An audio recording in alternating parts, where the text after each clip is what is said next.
Welcome to another review for All That Film. Today we're tackling The King of Staten Island with Hannah.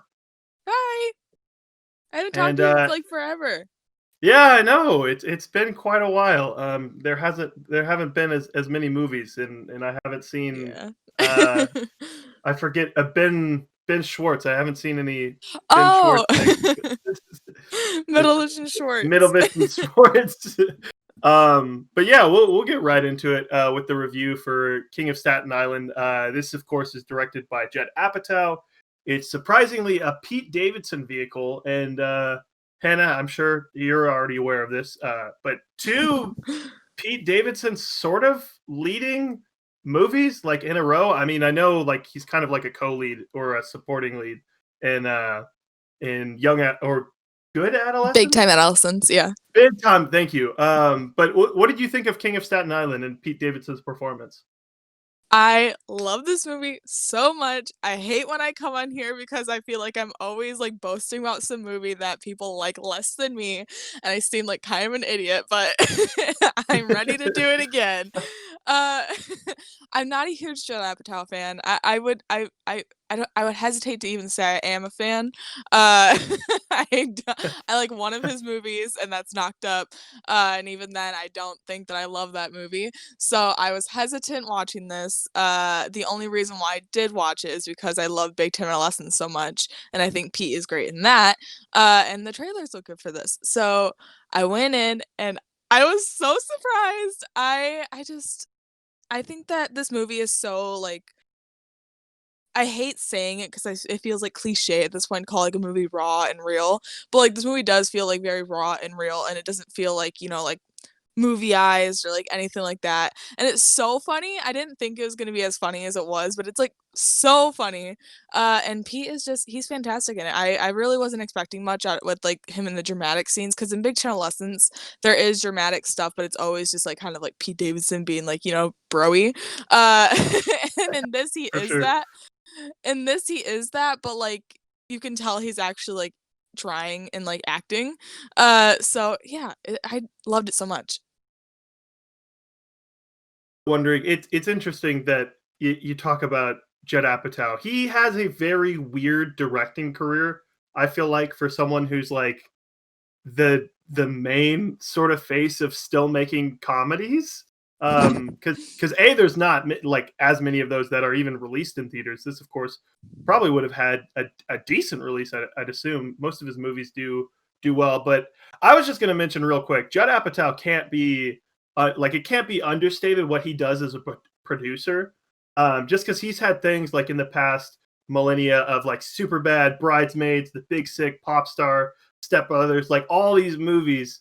So I think when it comes down to it, Judd Apatow for me is a like he understands what's funny, but when he's directing, it's almost like he sometimes thinks too many things are funny, if that makes sense, and then he Yeah. makes certain things like really long. Like all his movies are kind of long for, and I'm not saying like comedies have to abide by a number. I think my biggest criticism, if I had any, because I did enjoy King of Staten Island, but my biggest criticism is I think this could have been brought down a little bit.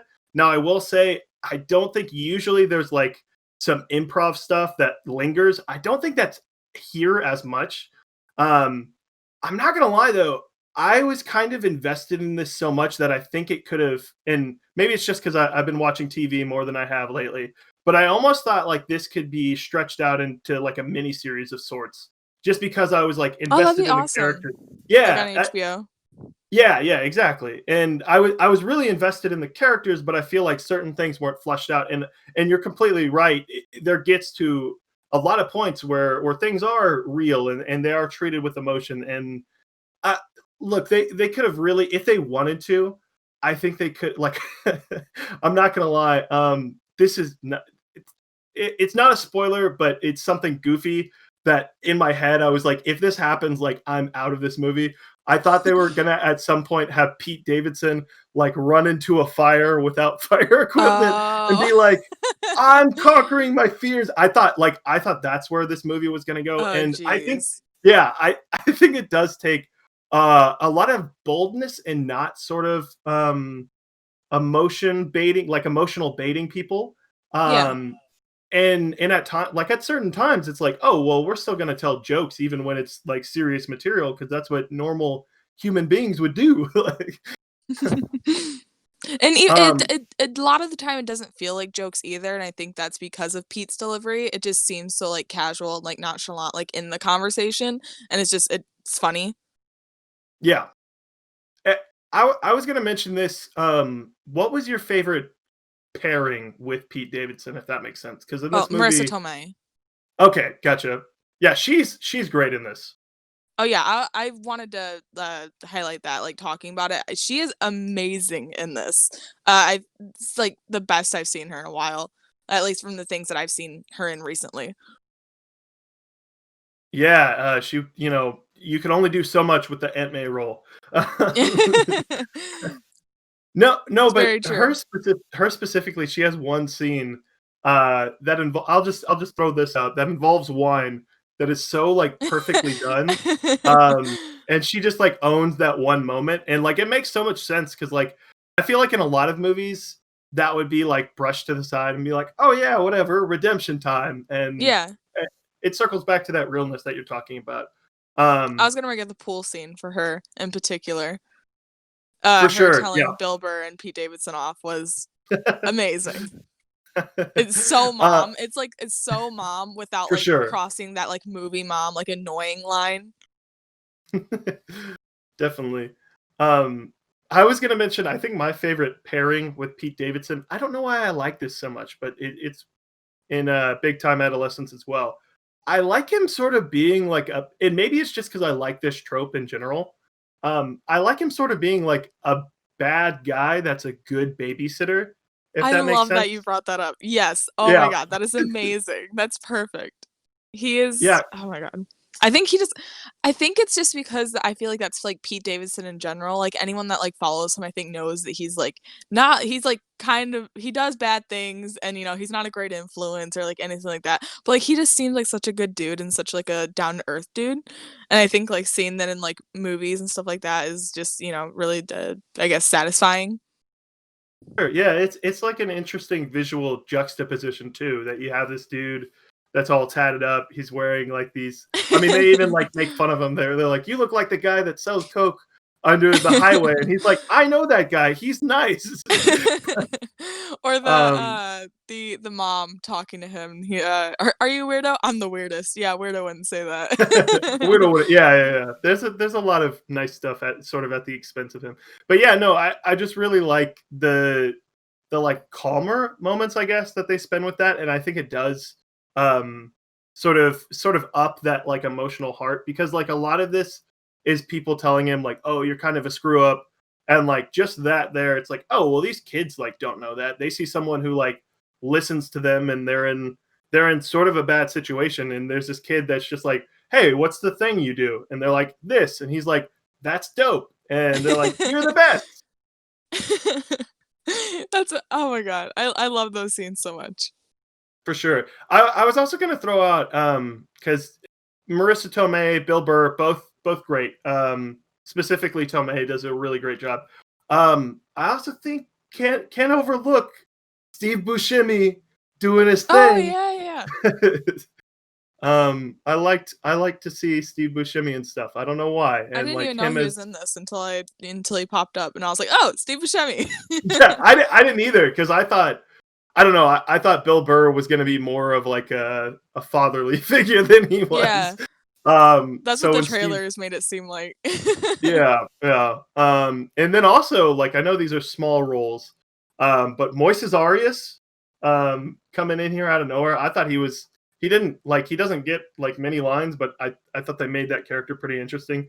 Um, and then I don't know if this was like because he was in Big Time Adolescence, but Machine Gun Kelly Oh, again. yeah. I didn't even know he was in this either. I was watching it and I was like and I saw, like, the little, like, blonde hair, like, he was looking down and I was like, "Is that fucking Machine Gun Kelly?" And then he lifted Yeah. his head up and I was like, "That's Machine Gun Kelly." And my sister's like, "Well, they're best friends, so" and I'm like, "Well, this isn't like Big Ten Lessons where it's like That's what Hulu, I mean. Sundance. This is like a, like, big studio, like, Judd Apatow movie." Like Especially like that scene in particular that he was just like, "Hey, can we get machine gun my boy MGK in this?" But yeah, also At Jim least the scene didn't feel out of place. yeah, for I sure. feel like if you were trying to, like, just, like, stick him in there, then this is a good place to put him. Oh, definitely, yeah. I was just gonna mention also Action Bronson and Jimmy Tatro. And look, I understand they're like trying to dip more into acting, but every time I see them, because I know Action Bronson as a rapper, I'm like, oh, that's Action Bronson, not an actor. And every time I see Jimmy Tatro, I'm like, oh, the guy from American Vandal. Why didn't we get American Vandal season 3? Um, Exactly. I feel like I also mentioned that on the Big Time Adolescents review. I won't stop talking about that. Netflix should make a season 3. There's a lot of things that Netflix needs to not cancel and also cancel. But okay, my big thing with that, just as a small tangent real quick, they normally do like 3 seasons, then they're done. And I was like, okay, so we'll get a third season and then it's over. Whatever, it's fine. And then they didn't even have the kindness to do that. Fuck you, Netflix. Whoa, whoa. Oh, This man. sponsor of the week is Netflix Netflix. Netflix actually makes my blood boil, like, genuinely. Like, even, like, they put out so much good stuff, and then also at the same time, they're like, "Hey, you know how we have these really cool things? Yeah, we're just gonna say fuck it and, like, push it aside, but also give 13 Reasons Why 4 seasons." Fourth season. Yep. After like one of the most like worst reviewed seasons and man. But yeah, back to King of Staten Island. I I really think this is fun. I think the soundtrack's pretty good. There's some weird technical stuff. I will say that. Like, there's one scene in particular that stuck out to me that seemed like ADR. It's Pete Davidson's Well, in someone's backyard, and it just seems like either what that person said they later like redubbed or something. It just didn't sound like it was happening outside. I didn't Which was a notice that. yeah. And there's like some weird shaky cam they sometimes do, which I know I don't know. Jed kind of likes doing that in some of his movies, which I understand, but not like shaky cam like Cloverfield, but Yeah, I know what just you mean, some I know what bubbles. you mean. Yeah, It's like when he does it, it's only for, like, a few seconds or, like it's never, like, for, like, a long period of time, and it's kinda, like, just sprinkled throughout the movie, so it doesn't seem, like, consistent, so when he does do it, it's, like, a little jarring. yeah. But I mean, other than that, like I had fun with this, and it definitely I don't know. It definitely fits like a nice escapism comedy, I guess, and just has like a little bit more meaning. Like I'll take this over I'm trying to think of some of the comic like the wrong Missy that I've Oh, seen yeah. recently.